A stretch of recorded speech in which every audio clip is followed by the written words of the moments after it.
नमस्कार बंधुरा शिक्षा सोम चैनेले तुम्हादेर सबाइके स्वागत जानाई। आशा करी सबाई भालो आछो एबं सुस्थ आछो। आमी आजके बीट गाजरेर एमन एकटा रेसिपि करे देखाबो जेटा छोटो बड़ो सबाई खेते खूबई पछंद करबे। तबे चलो शुरू करी आमार रेसिपि। आमी एखाने एकटा बीट आर एकटा गाजर बड़ो साइजेर दुटोई एटाके ग्रेट करे नियेछि। निये एई दुटोके एखन एकसाथे मिशिये नेब। तार जोन्नो आमी एकटु लवण दिलाम, एकटु हलुद गुड़ो दिए दिलाम, एक चामच जिरेर गुड़ो, एक चामच धनेर गुड़ो, एकटु गरम मशला और परिमाण मतो बेसन एटा दिए एटाके आमी खूब भालो करे एकटु माखिए नेब। साथे एकटु जल दिए दिलाम। एटाके आमार माखानो हये गेछे। एबार आमी एटाके 10 मिनट मतो एकटु ढेके राखबो। एदिके आमी दुटो आलू एरम करे केटे नियेछि। आलू दुटोके एकटु नुन हलुद दिए भेजे निচ্ছি।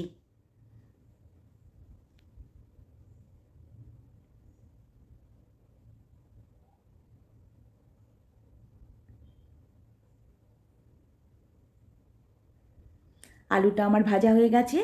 एबार आमी नामिয়ে রেখে ওই ফ্রাই প্যানে আমি আর এক চামচ সরষের তেল দিয়ে দিলাম। এবার আমি বিট গাজরটাকে হাতের মধ্যে গোল গোল করে নিয়ে তেলের মধ্যে ছেড়ে দিচ্ছি।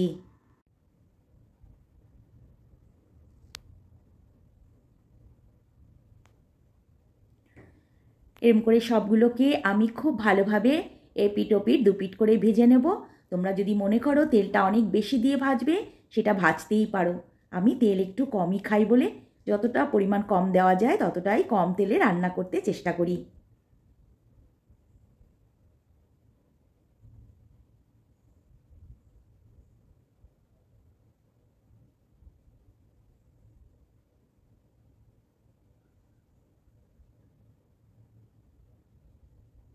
বিট গাজর এইভাবে রান্না করলে দারুণ স্বাদের একটা রেসিপি এটা।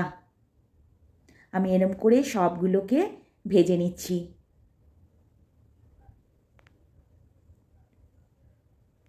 ভাজা আমার হয়ে গেছে। এবার আমি কড়াইতে আবারও এক চামচ সরষের তেল দিয়ে দিচ্ছি। এর মধ্যে আমি একটা পেস্ট বানাবো। এক চামচ জিরের গুঁড়ো, এক চামচ ধনের গুঁড়ো, এক চামচ কাশ্মীরি লঙ্কার গুঁড়ো, ঝাল খেলে লাল লঙ্কার গুঁড়ো দিয়ে দেবে এবং ছোটো চামচের এক চামচ আমি আদার গুঁড়ো দিলাম। এটা দিয়ে আমি একটু জল দিয়ে এটাকে পেস্ট বানিয়ে নিচ্ছি। এবার তেলের মধ্যে একটা তেজপাতা দিয়ে দিলাম আর ওই পেস্টটা এখন আমি দিয়ে দিলাম। দিয়ে এটাকে ভালো করে একটু কষাবো।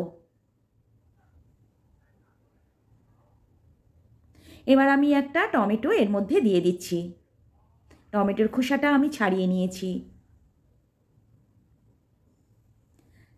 একটা কাঁচা লঙ্কা কুচিয়ে দিলাম। স্বাদ মতো লবণ, পরিমাণ মতো হলুদ দিয়ে দিলাম। সবগুলোকে ভালো করে আমি মিশিয়ে নিচ্ছি।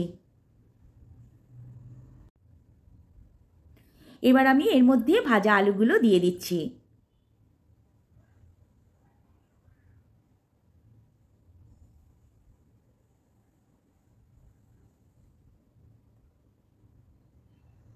এবার আমি এর মধ্যে এক চামচ চিনি দিয়ে দিলাম। এটা সম্পূর্ণ নিরামিষ, তাই জন্য একটু মিষ্টি দিলাম। মিষ্টি যদি খেতে না চাও দেবে না। ভালো করে আমি কষিয়ে নিয়ে এবার আমি জল দিয়ে দিলাম। দিয়ে আমি এটা 3-4 মিনিটের জন্য ঢেকে দিলাম। 4 মিনিট বাদে আমি ফিরে এলাম।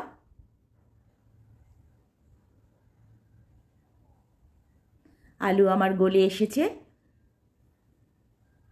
এবার আমি ওই বিট গাজরের ভেজে রেখেছিলাম বড়ার মতো করে সেটা দিয়ে দিলাম। দিয়ে ভালো করে আমি ঝোলের সাথে মিশিয়ে নিচ্ছি।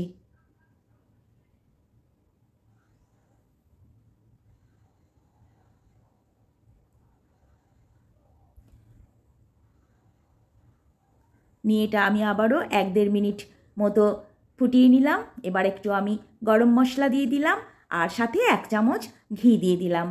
ভালো করে গরম মশলা ঘি সবগুলোর সাথে মিশিয়ে আমি এটা নামিয়ে দেখাবো। এই রেসিপিটাও খেতে ভীষণ ভালো হয়।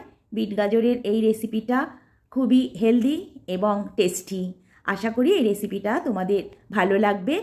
ভালো লাগলে অবশ্যই কমেন্ট করে জানাবে, আর অবশ্যই বাড়িতে ট্রাই করে সকলকে খাওয়াবে। সবাই তোমার প্রশংসাই করবে। সব বন্ধুরা খুব ভালো থেকো, সবাই সবার পাশে থেকো আর সবাইকে সাপোর্ট করো। তবে আজকে আসি, টাটা।